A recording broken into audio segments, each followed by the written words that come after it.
रख हौसला वो मंजर भी आएगा, प्यासे के पास चलकर समंदर भी आएगा। थक कर ना बैठे मेरे मंजिल के मुसाफिर, तेरे पास मंजिल भी आएगी और मिलने का मज़ा भी आएगा।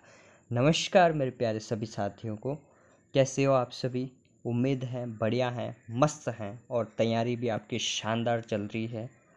आज की क्लास अपने कल जो राजस्थान की क्लास हुई थी उसी का पार्ट दूसरा। मैंने कल कहा था कि इस टॉपिक से 2 से 3 वीडियो और आएंगे और उसमें आपका पूरा टॉपिक प्रश्नों के माध्यम से अपन टॉपिक को पूरा कंप्लीट करने का प्रयास करेंगे। तो चलिए, आज की क्लास का अपना पहला प्रश्न है। सबसे पहले आज की क्लास का जो पहला प्रश्न है वो है अपने कालीबंगा सभ्यता के संदर्भ में सबसे असत्य कथन का चयन करें। ऑप्शन ए है प्राचीन द्वैश्वती और सरस्वती नदी घाटी वर्तमान घग्गर नदी क्षेत्र ने कालीबंगा की सभ्यता को जन्म दिया। बी ऑप्शन है यह सभ्यता राजस्थान के हनुमानगढ़ जिले में स्थित है। सी ऑप्शन है कालीबंगा एक सुनियोजित शहर था, घरों के निर्माण में धूप से बनी ईंटों का उपयोग किया जाता था। कालीबंगा में जुताई वाले खेत का प्रमाण कोई नहीं मिला है। तो इसमें असत्य कथन पूछ रहा है मित्रों, तो इस असत्य कथन में अपना डी ऑप्शन सही हो जाएगा। ये कह रहा कालीबंगा से जुताई वाले खेत का कोई प्रमाण नहीं मिला है, पर हमें तो कालीबंगा से जुते हुए खेत के साक्ष्य प्रमाण मिले हैं। आज की क्लास का प्रश्न दूसरा है, निम्नलिखित में से किस स्थल से उत्खनन में अग्नि वेदिकाएं मिली थी? किससे मिली थी? मोहनजोदड़ो से, चनहुदड़ो से, लोथल से, कालीबंगा से। तो किससे मिली थी? तो ये कालीबंगा से मिली थी। डी ऑप्शन राइट हो जाएगा। तीसरा प्रश्न है, निम्नलिखित में से कौन सा कथन कालीबंगा सभ्यता के विषय में सही नहीं है? तो कौन सा कथन सही नहीं है? ऑप्शन ए है कालीबंगा से ऊंट की हड्डियों के साक्ष्य मिले हैं। कालीबंगा से ऊंट की हड्डियों के साक्ष्य मिले हैं। बी ऑप्शन है कालीबंगा से प्रथम अंकित किए गए भूकंप के साक्ष्य मिले हैं। ऑप्शन सी है कालीबंगा की खोज एक इतालवी इंडोलॉजिस्ट लुइगी पियो टेस्सिटोरी ने की थी। और चौथा है प्राक हड़प्पा अग्नि वेदिकाओं के साक्ष्य मिले हैं। तो इसमें कौन सा सही नहीं है? तो इसमें डी ऑप्शन सही हो जाएगा। चौथा प्रश्न है, कालीबंगा में प्राप्त चबूतरे निर्मित हैं। तो कौन से चबूतरे निर्मित है? लकड़ी से बने, मिट्टी की ईंटों से, पत्थर से, लकड़ी और धातु से। तो कौन सा है? बी ऑप्शन सही हो जाएगा। पांचवा प्रश्न है, दोहरी रक्षा प्राचीर के साक्ष्य राजस्थान की किस सभ्यता से प्राप्त हुए हैं? ये बालाथल से, आहड़ से, कालीबंगा से या गणेश्वर से। तो अपना सी ऑप्शन इज द सही आंसर। छठा है, किस सभ्यता में अच्छी विकसित प्राचीर युक्त किलाबंदी के अवशेष मिले हैं? पीलीबंगा से, गणेश्वर से, कालीबंगा से, बालाथल से। तो ये कालीबंगा सही आंसर हो जाएगा। सातवां प्रश्न है, कालीबंगा से निम्न में से किस फसल के अवशेष प्राप्त हुए हैं? जौ, सोयाबीन, रागी और चावल। तो ये अपने जौ के फसल के प्रमाण मिले हैं। यहाँ पर मेरा आपसे साथियों निवेदन है, कमेंट करके आंसर बताइएगा। जौ के साथ में एक फसल और थी, उस फसल का क्या नाम है? आप कमेंट में बताएंगे। आठवां प्रश्न है, किसके साक्ष्य कालीबंगा के पूरा स्थल के उत्खनन से प्राप्त नहीं हुए हैं? किसके नहीं हुए हैं? गेहूँ, बाजरा, चावल, हाथी दांत की कंघी। सी ऑप्शन सही हो जाएगा। चावल से कोई प्रमाण नहीं मिले हैं। राजस्थान के किस स्थल से प्राप्त मृद पांडों को लाल धरातल पर काले रंग की सुंदर ज्यामितिक डिजाइनों से सजाया गया है? तो किसे सजाया गया है? आहड़, कोटदीजी, गिलुंड, कालीबंगा। तो ये कालीबंगा को राइट आंसर हो जाएगा। 10वां प्रश्न है, कालीबंगा से प्राप्त हड़प्पा पूर्व की सभ्यता से मिलते जुलते अवशेष पाकिस्तान में किस स्थान पर मिले हैं? पाकिस्तान में किस स्थान पर मिले हैं? सूत्का गेंडोर, लाहौर, कोट दीजी, मोंटगोमरी। तो ये तो सारे के सारे पाकिस्तान में हैं, तो पाकिस्तान में अपने को ये तो कोट दीजी से मिले हैं। सी ऑप्शन सही हो जाएगा। 11वां प्रश्न है, किसने कालीबंगा को सिंधु घाटी सभ्यता की तीसरी राजधानी कहा है? तो G.H. ओझा ने, श्यामल दास ने, दशरथ शर्मा ने, दयाराम साहनी ने। तो किसने कहा है? सी ऑप्शन सही आंसर डॉक्टर दशरथ शर्मा ने कहा है। 12वां प्रश्न है, कालीबंगा की सभ्यता किस सभ्यता से संबंधित है? तो किस सभ्यता से है? मिस्र की सभ्यता, सिंधु घाटी सभ्यता, वैदिक सभ्यता, मेसोपोटामिया की सभ्यता। तो ये सिंधु घाटी सभ्यता से संबंधित है। बी ऑप्शन सही हो जाएगा। 13वां प्रश्न है, निम्न में से आहड़ का प्राचीन नाम था, क्या था? तो ताम्रवती नगरी, आगाटपुर, धूलकोट या उपयुक्त सभी। तो उपयुक्त सभी इसमें सही आंसर हो जाएगा, ये सब नाम थे। 14वां प्रश्न है, किस सभ्यता को धूलकोट भी कहते हैं? कालीबंगा को, पालाथल, बैराट या आहड़। तो आहड़ सभ्यता को धूलकोट भी कहते हैं।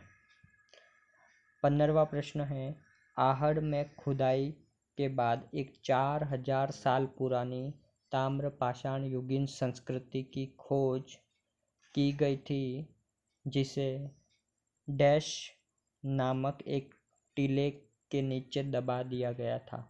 तो वो कौन था? रामस्तूप था, धूलकोट, पानी का टीला या अहरवाल। तो ये कौन था? तो ये धूलकोट था। बी ऑप्शन सही हो जाएगा। 16वां प्रश्न है, आहड़ सभ्यता किस अन्य नाम से भी जानी जाती है? तो किस नाम से? आहड़पुर, आगाटपुर, आयड़पुर, आयामपुर। तो आगाटपुर के नाम से जानी जाती है। बी ऑप्शन सही आंसर। आहड़ सभ्यता का उत्खनन किसके द्वारा किया गया था? तो किसके द्वारा? H.D. सांखलिया, V.N. मिश्र, V.S. वाकणकर, B.B. लाल। तो किसके द्वारा किया गया था? ये H.D. सांखलिया। ए ऑप्शन सही आंसर। 18वां प्रश्न है, आहड़ सभ्यता स्थित है? तो आहड़ सभ्यता यमुना नदी के किनारे, बनास नदी, चंबल, लूणी। तो किस नदी के किनारे है? बनास नदी के किनारे है। बी ऑप्शन सही आंसर। पूरा स्थल आहड़ से प्राप्त प्राचीन अवशेष संबंधित है कांस्य युग से, लौह युग से, ताम्रपाषाण युग से या पुरा पाषाण से। तो किस युग से संबंधित है? पुरा ताम्रपाषाण युग से।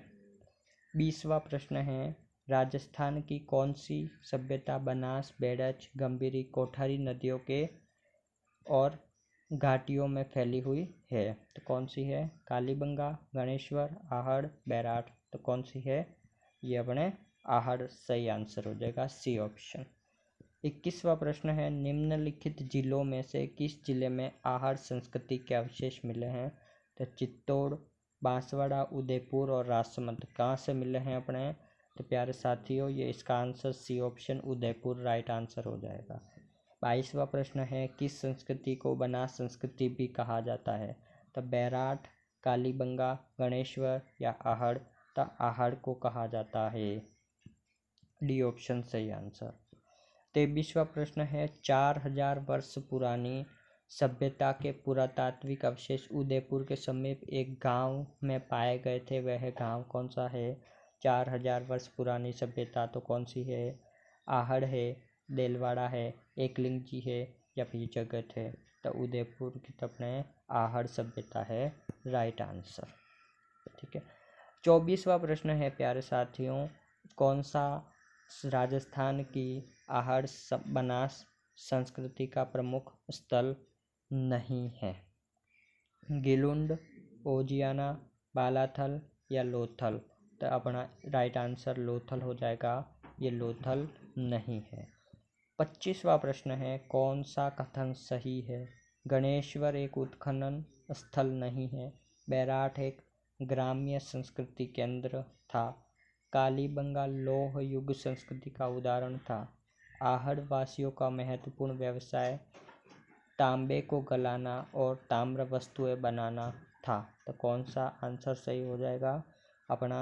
इसमें D answer is the right answer हो जाएगा।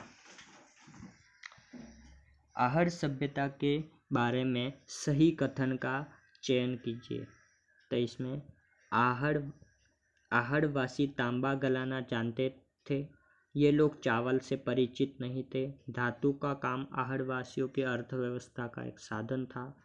यहाँ से काले रंग के मृदभांड मिले हैं जिन पर सामान्यतः सफ़ेद रंग के ज्यामितीय आकृतियाँ उकेरी गई है। तो इसमें कौन सा होगा? 1, 2, 1, 3 और 4 सही है, 1 या 2 सही है, 1 या 2, 3 सही है, या 3 या 4 सही है। तो इसमें अपना A option is the right answer हो जाएगा। 27वां प्रश्न है, आहड़ को ताम्रवती नाम से भी जाना जाता था क्योंकि बड़ी संख्या में तांबे के औजार उपकरण मिले हैं। घर बनाने के लिए धूप में पक्की ईंटों का उपयोग किया जाता था या फिर जले हुई ईंटों का निर्माण पाया गया और यहाँ लौह धातु का व्यापक उपयोग होता था। तो यहाँ पर ए ऑप्शन इज द सही आंसर हो जाएगा कि बड़ी संख्या में तांबे के औजार और उपकरण मिले हैं। 28वां प्रश्न है, आहड़ के विषय में निम्न कथनों में से कौन सा कथन असत्य है? आहड़ के उत्खनन में मानव जीवन के विभिन्न चरणों पर प्रकाश पड़ता है। आवासीय भवनों की नींव ईंटों की होती थी। मिट्टी अथवा कच्ची ईंटों से निर्मित भवन अब उपलब्ध नहीं है। आहड़वासी दीवार नींवों को मजबूत सौंदर्य युक्त बनाने हेतु मिट्टी में कंकड़ों के टुकड़े एवं चिप्स के सम्मिश्रण का प्रयोग करते थे। तो इसमें अपना बी ऑप्शन सही आंसर हो जाएगा। आवासीय भवनों की नींव ईंटों की होती थी। 29वां प्रश्न है कि अनाज रखने के बड़े मृदभांड जिन्हें घोरे और पंकोट कहा जाता था किस प्राचीन सभ्यता से प्राप्त हुए हैं? किस सभ्यता से प्राप्त हुए हैं? तो ये उजियाना, जोधपुरा, कालीबंगा, आहड़। तो अपने आहड़ सभ्यता से प्राप्त हुए हैं ये। आज की क्लास का लास्ट प्रश्न, राजस्थान में लौह धातु के प्राचीनतम साक्ष्य किस मृदभांड संस्कृति से प्राप्त हुए हैं? गेरुआ रंग की मृदभांड संस्कृति जिसे OCP कहते हैं, काले एवं लाल रंग की मृदभांड संस्कृति जिसे BR कहते हैं, चित्र सलेटी रंग की मृदभांड संस्कृति जिसे PGW कहते हैं, और उत्तरी काली चमकीली मृदभांड संस्कृति जिसे NBP कहते हैं। तो राइट आंसर प्यारे साथियों बी ऑप्शन हो जाएगा। तो आज की क्लास के ये महत्वपूर्ण 30 प्रश्न थे प्यारे साथियों। ये प्रश्न आपको कैसे लगे कमेंट करके बताइए, और वीडियो अच्छा लगा हो तो लाइक कीजिएगा और अपने मित्रों के साथ में शेयर कीजिएगा, और चैनल पर नए हैं तो चैनल को एक बार सब्सक्राइब जरूर कर लीजिएगा। तो प्यारे साथियों बहुत जल्द एक और अगली क्लास में मिलते हैं। तब तक के लिए आप मस्त रहिए, हंसते रहिए, खुश रहिए। जय हिंद, जय भारत, जय राजस्थान। धन्यवाद।